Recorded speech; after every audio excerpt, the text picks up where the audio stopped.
Hi friends, please join me on a virtual tour of Lepakshi, a small town in Anantapur district in Andhra Pradesh on the border between Andhra Pradesh and Karnataka.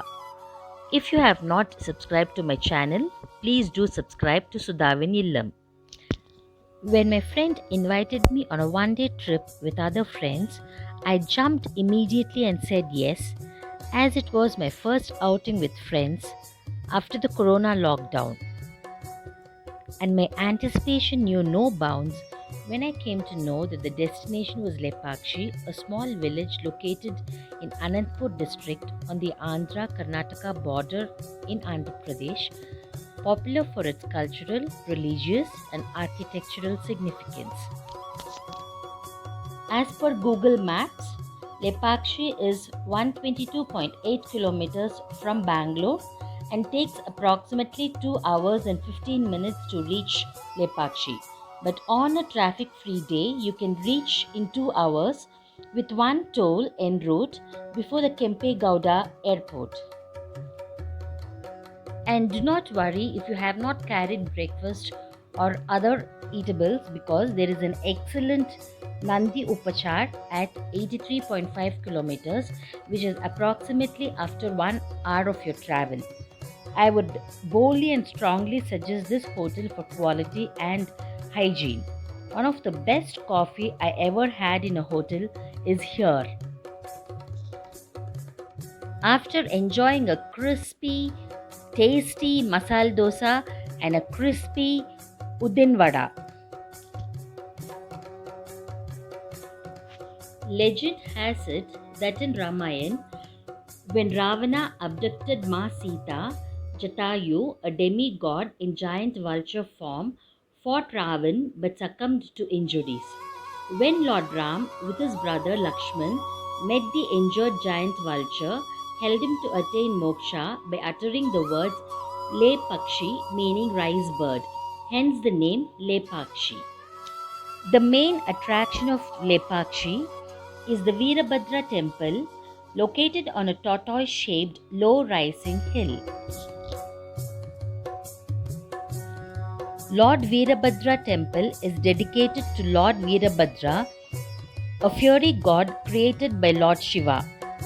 The temple is claimed to have been built by Saint Agastya and later renovated into this present shrine during the rule of King Achyutaraya using the state treasury during the Vijayanagara reign, which explains the Vijayanagara style architecture.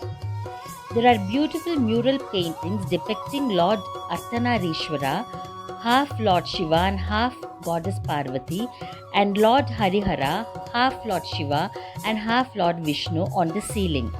The temple also has pillars of life-sized carvings of perfect man Vastu Purush and perfect woman Padmini. The Natya Mandap is a grand dance hall which is right in front of the main temple. It is made up of 70 pillars, out of which 12 are situated in the center, forming the stage for dance. The pillars carry beautiful statues of dancing Queen Ramba and the audience watching her dance.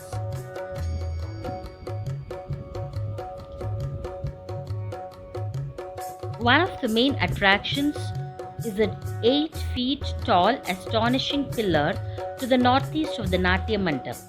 Only a small portion is in contact with the ground, while the rest of the base is half an inch above the ground, thus the name Hanging Pillar or Mool Stump.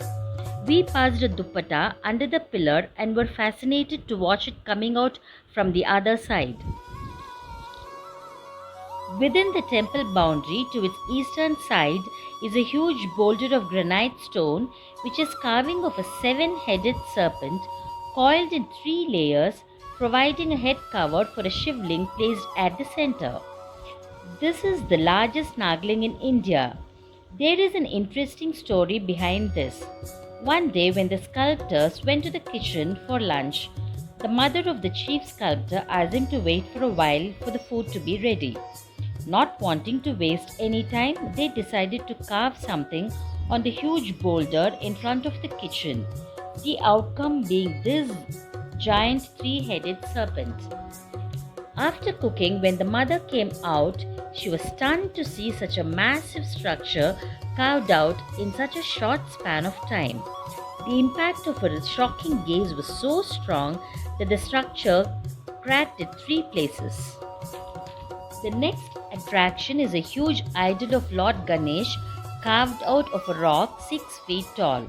The devotees have to visit this idol first to seek the blessings of Lord Ganapati before visiting the shrine of Lord Veerabhadra. Just behind the mammoth Nagaling is the incomplete Kalyana Mandap. This has a unique story attributed to its incompleteness. Virpanna Nayak, who was the treasurer of the kingdom at that time, was falsely accused of crimes by the ministers of the court. The king believed the envious ministers, ordered Virpanna Nayak's eyes to be plugged. Saddened by the king's decision, Virpanna Nayak plugged his own eyes and offered them to his king. We can still see blood stains on one of the walls of this incomplete Kalyana Mandap. This affected the king so deeply that he left the Kalyana Mandap incomplete. The Kalyana Mandap was planned to celebrate the wedding of Lord Shiva. A little further can be seen carvings of hollow plate-like structures on the ground which was used by sculptors to eat their food. Isn't it fascinating? Another fascinating feature of this temple is the supposedly right foot of Ma Sita, from where water springs out perpetually from unknown sources, and a little amount of water is always present there. Around the temple complex, as you can see, are narrow corridors which was used by pilgrims to rest. During Shivratri, devotees and pilgrims throng this temple to seek blessings of Lord Veerabhadra. Another attractive feature of the Veerabhadra temple is a beautiful pond with lovely pink lilies in it. After drinking in the beauty of the temple and its architecture, we headed off to our next destination. This is the biggest monolithic Nandi statue in India. It is just 200 meters from the Veerabhadra temple. You will be amazed with its perfectly proportioned body, adorned with intricately carved ornaments, bells, and smooth contours. This complex also has a lush green park where tourists can relax, enjoying a cool breeze during winter and taking respite from the scorching sun during summer. Just opposite to this huge Nandi complex is the giant statue of the Jatayu atop a hillock.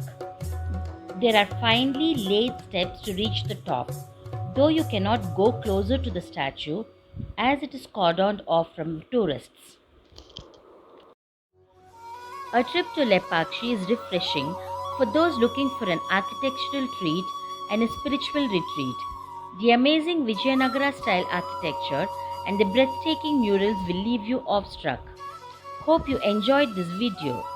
Please do subscribe to my channel Sudhavan Illam and do not miss to hit the bell icon. Stay tuned for many more interesting travel vlogs and out-of-the-box recipes. Thanks for watching. Bye till we meet again.